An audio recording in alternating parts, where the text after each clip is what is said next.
All right, so today, Dartmouth, they had the vote.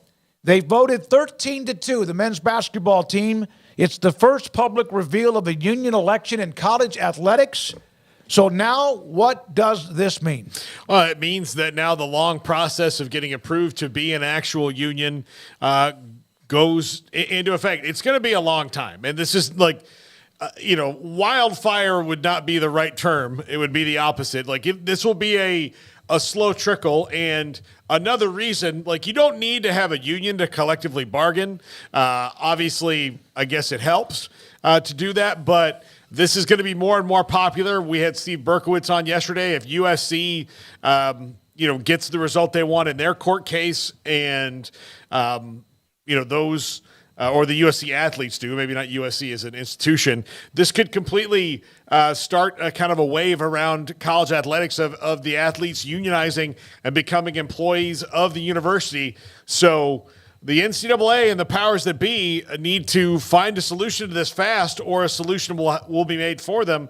And right now, I'm leaning towards a solution's going to be made for them because they're not good at finding solutions. But this is just more turmoil in college athletics, for better or for worse, whatever side of the issue you stand on. It is heading in the way that students will be employees in one regard or another, whether full unionization goes across all 50 states and all the universities in the NCAA, or something in the middle comes to pass. Yeah, I'm seeing this treated like it's a massive deal, and it is. It's historic in some ways, but I don't really know like how big this really is just yet. I can't really wrap my head around how this is going to have a major impact, and just, well, I guess have to give it some time to see how this continues to float on through the proper channels. But certainly Dartmouth athletes are celebrating today, I guess. Pro-union folks are celebrating. People who feel like this is the step to cracking the foundation of the NCAA and bringing the whole house of cards down are I guess, celebrating this move. But for me, while I recognize its significance, I'm still just sort of puzzled as to what it really means in the long run, and how long the long run truly is. And I guess what it means is that, again, those house of cards come crumbling down, but I do think we're still a little bit of a ways away from that. A few months, but hey, a few months flies by in no time, so it is a blow dealt to, I guess, the NCAA and to the amateur model, and how disruptive it ultimately is. I guess we'll find out as this proceeds, and obviously Dartmouth is going to have their response, and there will be that appeal, and then they'll go from there. But it seems like a banner day for college athletes, particularly at that school, and we'll see what comes of it here in the following months. Setting a precedent that could significantly alter the business of college sports. By the way, Dartmouth filed an appeal immediately to the regional director's decision on Tuesday afternoon. Today, the school could potentially continue fighting the idea athletes are employees up through the Supreme Court, a process that could take years to complete. In a statement Tuesday, the university strongly disagreed with players being classified as employees. So maybe a big story, but yet again, what could end up being tied up in the courts and lengthy delays, et cetera, for quite some time. Yeah, this is just going to be it's going to be more of a movement than like a shakeup. I mean, it's going to be something that's going to have to build over time because, the six of us in the room right now can't just call up Brian, Ashley, and Colton and be like, we're a union now. Like there's a process. Now we could all, agree, amongst ourselves to, strike or something, but but we're not, but we have no protection against anything. Like once we go on strike, like they're like, all right, well, we'll get six more guys. They would have like, to change the names of the show. There's no legal protection in it for us. So there's a process to it, and so while that's all well and good, it just takes a long time to do that. There's approval process and everything else that goes through it, plus the fight back and the pushback and the legal wrangling, and Dartmouth, good luck fighting it in court. I mean, and I say that kind of facetiously in that you see how these things are going. Yeah, I mean, it seems inevitable. This will probably be one of the first steps, or it is one of the first steps in crushing the amateur model. I think it's remains to be seen how quickly there's going to be the impact hoped for, and that's really all I'm getting at. Is I understand it's a big deal, but to what extent are we going to see this actually matter in the coming months, and what effect does it have on other parts of college sports? That's what I'm curious to find out, and I guess we'll all find out in due time. But a banner day for student athletes and for Dartmouth athletics, and we'll see how all this continues to progress. But looking forward to unpacking this and various other stories like this that are inevitably going to be coming down the pipeline. Northeast Ohio Boise State fan. Ivy League student athletes don't even get scholarships. How can they unionize?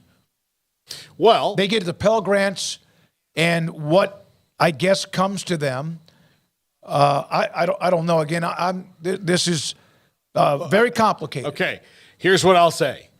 If you are participating in an event where someone sells tickets and sells TV rights and you don't get any money, but you are expected to perform at said event, then you're employed in their eyes. Like, that's the other thing. The school is profiting off of these things. Now, Dartmouth far less than, say, Georgia is. But part of the reason that Dartmouth is the first one into the breach, so to speak, is because they kind of can be. It's a smaller thing. Like, it's one of those things. It's more of a test case than anything else. But if you're a Dartmouth basketball player and there's 13 guys on that team, and all 13 of them are there and expected to perform in basketball games that they sell tickets for, they have a reasonable argument to say, well, we are employees that are not being paid, and especially if they're. And look, Dartmouth recruits basketball players, so if the grant or anything that they got, whatever academic scholarship they got, is contingent on them being an athlete, then also that's part of the contract if you're going to make money off of them. Dartmouth, by the way, collected and paid out the exact same amount of money when it comes to revenue and expenses, $35,022,406. Yeah, I think people are getting confused. This is not about like the business has to make money for you to have a valid complaint. Mm-hmm. Like, they could be losing money. You're still like, I don't think every employee is working at a business that's making money, is it?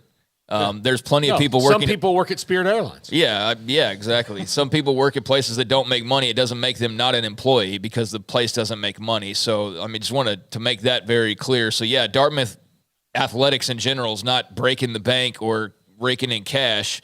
But even if they just end up with a $1 gain financially from all of their athletic spending versus the revenue they brought in, that doesn't not make those athletes employees. So, yeah, I mean, I've seen a lot of that cracking on like Dartmouth basketball. Who cares? And while I agree to some extent, I mean, that still doesn't take away from the fact that they are doing exactly what a player at Washington is doing or a player at Oklahoma is doing or wherever else you want to point.